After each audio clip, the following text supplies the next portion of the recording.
የአልቡርሃን ጦር በትግራይ ሽሬ፣ አክሱም፣ አስመራና ሱዳን መጋቢት 30 ምን ይፈጠራል? የሱዳን ጦር አዛዥ ጀነራል አብዱል ፈታህ አልቡርሃን በትግራይ የሀገር ውስጥ ታጣቂዎችን እየሰበሰበ መሆኑ ተሰምቷል። በሽሬ፣ አክሱም፣ አስመራና ሱዳን ድብቅ ስብሰባዎች እየተከናወኑ ነው።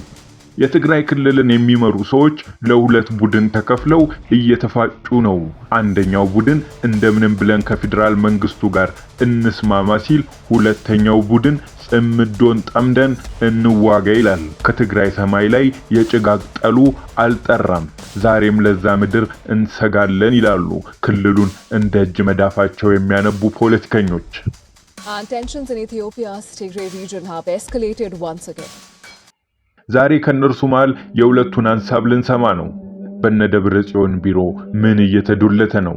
ጊዜያዊ አስተዳደሩ የማያውቀው ጦር እንዴት ክልሉ ገባ? ብዙ ነገር ይነግሩናል። አብራችሁን ቆዩ። 1,000 Ethiopians to seek refuge over the border in Sudan. አቶ ጣዕመ አረዶም የስምረት ፓርቲ ከፍተኛ አመራር ናቸው።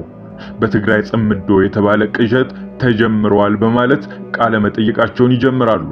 ከሻቢያ ከፋኖና ከሌሎችም በኃይል ከሚንቀሳቀሱ ቡድኖች ጋር የሚደረግ ጥምረት ለመፍጠር ሲሞከር ቆይቷል። በዋናነት ደግሞ የሱዳን ጦር አዛዥ ጀነራል አብዱል ፈታህ አልቡርሃን የሚመሩት ኃይል የሚያሰባስቡት ህወሓት፣ ፋኖ፣ ሻቢያና ሌሎች ያሉበት ጥምረት ለመፍጠር ጥረት እየተደረገ ነው። የጊዜያዊ አስተዳደሩ መዋቅር ራሱ ይህንን አያውቅም። ዓለም አቀፍ ሚዲያዎች ናቸው እያጋለጡት ያለው። የህወሓት ሰዎች እንደሚናገሩት ጽምዶ ያሉት ፖለቲካ አቅማቸውን ከሌሎች ጋር በመሆን የሚያጠናክሩበትና የፌደራል መንግስቱን ለመውጋት የሚዘጋጁበት እንቅስቃሴ መሆኑን በግልጽ አስቀምጧል። ይህን መሰሉ ጥረት ባለበት ደግሞ በትግራይ ክልል የነዳጅ እጥረት መኖሩ፣ በጀት አለመላኩና ሌሎች ችግሮች መባባሳቸው በሰፊው ይነገራል። ይህን ሁሉ የህወሓት አመራሮች ከሚናገሩት ጋር ሳየው ደግሞ ክልሉ ሙሉ ለሙሉ በ2013 ዓ.ም ወደ ነበረበት ሁኔታ እየገባ ነው የሚል ስጋት ይመጣብኛል። ስለዚህ አሁን ያለው የትግራይ ሁኔታ የጦርነት ድባብ የሰፈነበት ነው። የጦርነት ዝግጅቶች በሁሉም አቅጣጫ ይታያሉ። ህወሓት ለሚያደርጋቸው እንቅስቃሴዎች ፌደራል መንግስቱም ምላሽ እየሰጠ ያለ ይመስላል። ጠቅላይ ሚኒስትሩ በቅርቡ በትግረኛም በአማርኛም ያደረጓቸው ንግግሮችም ይህን ስጋት ያረጋገጡ ናቸው። እኛ ዳግመኛ ጦርነት አንፈልግም፣ ወደ ጦርነት የመግባት እንቅስቃሴ መቆም አለበት፣ እንዲሁም በንግግር ነው ችግሮቻችንን መፍታት ያለብን የሚሉ ንግግሮችን አሰምቷል። ከዚህ ሁሉ እንደምንረዳው ጊዜያዊ አስተዳደሩ የተሰጠውን የአንድ ዓመት ኃላፊነት በአግባቡ ሳይወጣና የገባውን ቃልም ሳያሳካ ዳግመኛ የጦርነት ስጋት ደመና በትግራይ ላይ መዳመኑን ነው። እስካሁንም ወደ ጦርነት አለመገባቱ አንድ ጥሩ ነገር ሲሆን፣ ይህም ለጊዜያዊ አስተዳደሩ ዋጋ የሚያሰጠው ነው። ካሁን በኋላ ምን ሊሆን ይችላል የሚለውን በተመለከተ ግን ወደ ጦርነት ሊገባ ይችላል የሚለው ስጋት እንዳለ ነው ያለው። በህወሓት በኩል የጦርነት ፍላጎት መኖሩን እኛም መረጃዎችን እያገኘን ነው። ከሻቢያና ከፋኖ አመራሮች ጋር ስብሰባዎች እያደረጉ መሆኑን እናውቃለን። ሽሬ፣ አክሱም፣ አስመራና ሱዳንን ጨምሮ ግንኙነቶች እንዳሉ እንሰማለን። ጦርነት ካልተነሳም አሁን ያለው የሌተናል ጀነራል ታደሰ አስተዳደር እንዲቀጥል የሚደረግበት ሁኔታ ይኖራል። ለአንድ ዓመትም ለ6 ወርም ጠቅላይ ሚኒስተሩ ሊሾሙት ይችላሉ። ሆኖም በተቃራኒው ያሉት የህወሓት ሰዎች የራሳቸውን ሰው ለማስቀመጥ እንደሚፈልጉ ይታወቃል። ወደ 2012 ዓ.ም በመመለስ ያኔ የነበረውን ደብረጽዮን ገብረ ሚካኤል የሚመሩትን የህወሓት አስተዳደር በክልሉ ለመመለስና ደብረጽዮንን መልሶ ፕሬዝዳንት ለማድረግ ሊፈልጉ ይችላሉ። ካልሆነም ደግሞ አሁን የህወሓት ምክትል ሊቀመንበር አቶ አማኑኤል አሰፋን ወደ ፕሬዝዳንትነት በማምጣት የክልሉን ስልጣን ሊጠቀልሉ ይችላሉ። ለነዚህ ነገሮች የፌደራል መንግስቱ ምን ምላሽ ይሰጣል የሚለው ግማሽ በግማሽ እርግጠኛ መሆን አይቻልም። ሊቀበለውም ላይቀበለውም ይችላል። ምክንያቱም ከዚህ በፊትም እነሱ ያመጡትን አማራጭ ሲቀበል አይተናል። ጌታቸውን አውርደ ታደሰን አድርግልን ሲሉት እንደተቀበለው ሁሉ አሁንም እነሱ የሚያቀርቡትን አማራጭ ሊቀበለው ይችላል። ይህ ካልሆነ ደግሞ ያለኔ ፍቃድ ስልጣኑን አትወስዱም ብሎ ወደ ህግ ማስከበር ዘመቻ ሊገባም ይችላል። እነሱም ቢሆን ፌደራል መንግስቱ አልቀበልም ብሎናል ብለው ጦርነት የሚከፍቱበት እድል ዝግ አይደለም። ይህን የምለው የህወሓት ቃል አቀባይ በቅርቡ የፕሪቶሪያ ሰላም ስምምነት ፈርሷል ብሎ ከሰጠው መግለጫ ተነስቼ ብቻ ሳይሆን በተደጋጋሚ ፕሪቶሪያን አንቀበልም፣ ፈርሷል ወዘተ እያሉ ከሚናገሩት በመነሳት ነው። ፕሪቶሪያ ከሌለ ጊዜያዊ አስተዳደሩ የለም ማለት ነው። መጋቢት 30 ሲያልቅ የተለየ ነገር ሊያመጡ ይችላሉ የሚለው ግምት የጎላ ነው። የራሳቸውን ሰው ሊሾሙ፣ የራሳቸውን ምክር ቤት ሊሰይሙ ወይም ደግሞ ከጦርነቱ በፊት የነበረው አስተዳደራችን ይመለስ ሊሉም ይችላሉ በማለት የጊዜያዊ አስተዳደሩ ጣፈንታ በህወሓት ውሳኔና አቋም ላይ ጭምር የተመሰረተ መሆኑን የስምረት አመራሩ አብራርተዋል። ጊዜያዊ አስተዳደሩ በተጨባጭ ስልጣኑን በተግባር የሚተረጉምበት ወይም ነፃ ነበረ የሚያሰኝ ስራ የሚሰራበት እድል ነበር ወይ የሚል ተደጋጋሚ ጥያቄ ይቀርባል። ከህወሓት 3 ከትግራይ ሰራዊት 3 እንዲሁም ከጊዜያዊ አስተዳደሩ 3 አባላት ያሉት ምክር ቤት የተባለ መዋቅር ተመስርቶ በክልሉ ወሳኝ የውሳኔ ሰጪ አካል ሆኖ መቆየቱ ይናገራል። ይህ ምክር ቤትም የጊዜያዊ አስተዳደሩን ስልጣን ሲሻማ መቆየቱ የሚነገር ሲሆን ህወሓትን በተዘዋዋሪ ክልሉን ሲመራ እንደነበርም ይነገራል። ስለዚህ ጉዳይ የተጠየቁት አቶ ጣዕመ ህወሓት የተቋቋሙትን 2 የጊዜያዊ አስተዳደሮች አላሰራ ብሎ መቆየቱን የሚያጠናክር ሐሳብ ሰጥተዋል። ምክር ቤት የሚባለው በህግ የሚታወቅ መደበኛ መዋቅር አይደለም። ጌታቸው በነበረ ጊዜ ጥምር ኮሚቴ የሚባል ተመስርቶ ነበር። 7 የክላስተር አመራሮች ያሉበት በድምሩ 10 ሰዎችን ያሰባሰበ የጋራ ኮሚቴ ተመስርቶ ነበር። ግንኙነት ማድረግ ሲጀመር ግን ዋና የኮሚቴው ስራ አስተዳደሩን መተቸት፣ የሚሰራቸውን ስራዎች ማደናቀፍና መቃወም እንዲሁም ጌታቸውን ላለማሰራት የሚደረግ ሙከራ ብቻ ሆነ።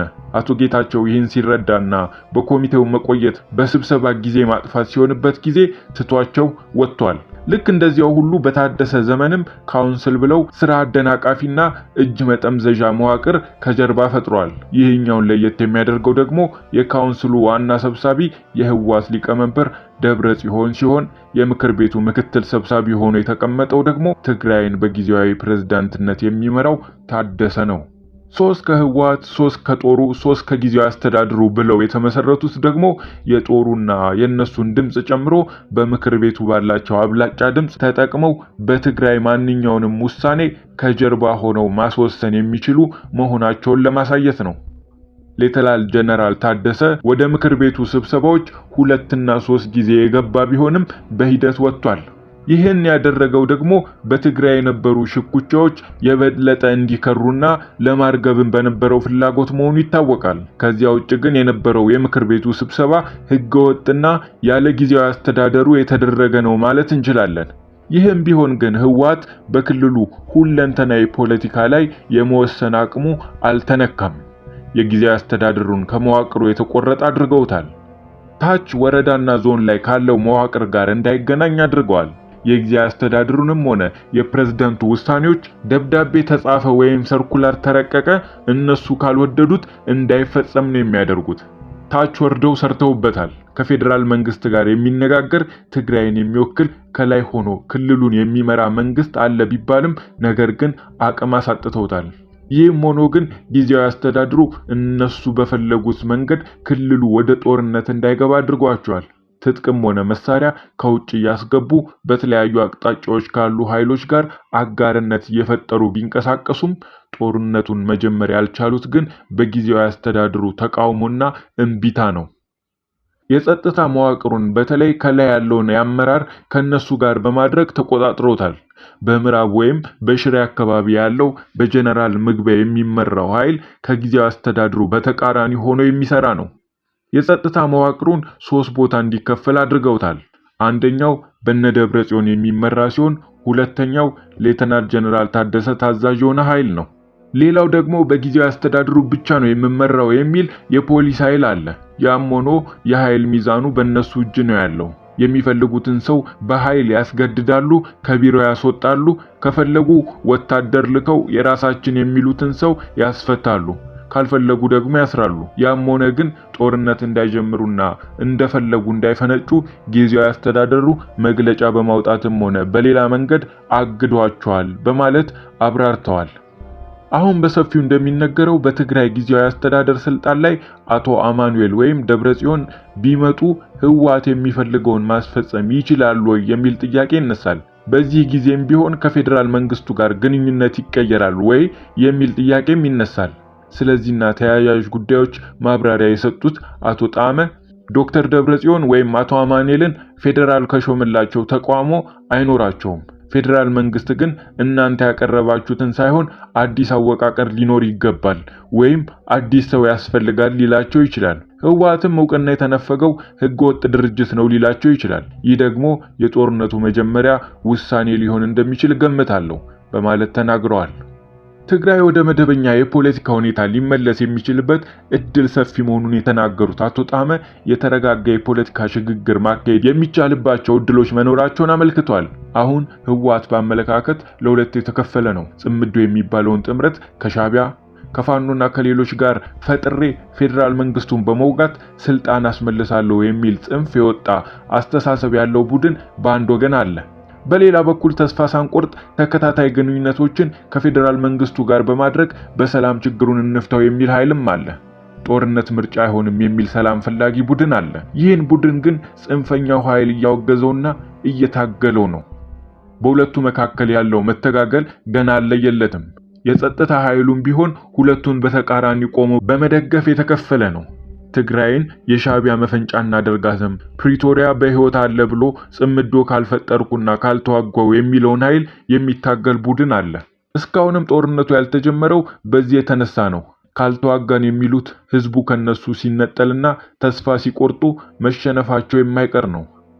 አሁንም ከነጋዴው ከሰራተኛውና ከግል ተቀጣሪው ጭምር የግዴታ መዋጮ ካልከፈልክ እያሉ በማስገደድ ነው ራሳቸውን ያቆዩት።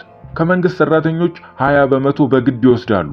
ይህን ሁሉ እያደረጉም የሚፈልጉትን የጦርነት አቅም አልፈጠሩም። ስለዚህ ሲሸነፉ ትግራይ ወደ ተረጋጋ የፖለቲካ መስመር ትመለሳለች በማለት አብራርተዋል። እሳቸው በአመራርነት የነበሩበትን የአቶ ጌታቸው ጊዜያዊ አስተዳደርን ከሌተናል ጀነራል ታደሰ አስተዳደር ጋር ሲያነጻጽሩም በጌታቸው ጊዜ ከብሪተኛው ኃይል ፍጹም የተነጠለና አቋማቸውንም በግልጽ የሚቃወም አመራር ነበር። በመሳሪያ ጥያቄ ለማስመለስ መሞከር አደገኛ መሆኑን ገልጾ የሚታገል አመራር ነበር። አስተዳደሩን የሚደግፈው ህዝብም በግልጽ በአደባባይ እየወጣ በሰላማዊ ሰልፍ ተቃውሞውን የሚያሰማበት ሁኔታ ነበር። የጌታቸው አስተዳደር በነበረበት 2 ዓመት የአስተዳደሩን እንቅስቃሴዎች የማደናቀፍ ስራዎች ቢሰሩም ነገር ግን አስተዳደሩ የራሱን አቋም በግልጽ ለማራመድ ሲታገል ነው የቆየው። የአሁኑ የሌተናል ጀነራል ታደሰ አስተዳደር ግን ሲጀመር ወደ ስልጣን የመጣው የቀደመውን አስተዳደር በማፍረስ ነው። በእነሱ ፍላጎትና ተባባሪያቸው ሆኖ ነው የመጣው። ወደ 14ኛው የህወሓት ጠቅላላ ጉባኤ ያልገባ ህወሓት አናውቅም ብለው ነው የመጡት። ማተም እየነጠቁ ሰዎችን እያስገደዱና እየጎዱ ነው የመጡት። አፈጻጸሙ ላይ ግን የፌደራል መንግስቱ እምቢ ስላለ የተናጥል ስምምነት የሚመስል ነገር በመፈራረም ነው ወደ ስልጣን የመጣው። ባለ 8 ነጥብ ስምምነት ፈርሞ ነው ስልጣን የተረከበው። የፌደራል መንግስቱ ብቸኛ አማራጭ ራሱን አድርጎ በማቅረቡ ነው ከፌደራል መንግስቱ ይሁንታን ለማግኘት የቻለው። መልኩም ሆነ አወቃቀሩ ከቀደመው አስተዳደር ፍጹም የተለየ ነው። አቶ ጌታቸው በስራ አስፈጻሚ ተመርጦና የጠቅላይ ሚኒስትሩን ይሁንታን አግኝቶ ነው የመጣው። ይሄኛው ግን ራሱን ለሁሉም የማያዳላና የሚያስተርቅ ብቸኛው አማራጭ ራሱን አድርጎ በማቅረብ ነው የተሾመው። የአሁኑ አመራር ከህወሓት ባይወጣም ህወሓት የሚፈልገውን ግን ሲተከብር የመጣ ነው። ጦርነቱን እንዲጀምሩ ካለመፍቀድ ውጭ ሁሉንም ፍላጎታቸውን ሲያስፈጽም የቆየ ነው በማለት ተናግረዋል። ውድ የአዲስ አገልግል ቤተኞች በትግራይ ያለው ወቅታዊ ሐሳብና እንቅስቃሴ ይህንን ይመስላል። ባለሙያዎቹ ቃለ መጠይቁን ያደረጉት ከሪፖርተር ጋር ነው። እኛ ለእናንተ እንዲያደረስናችሁ ሰላም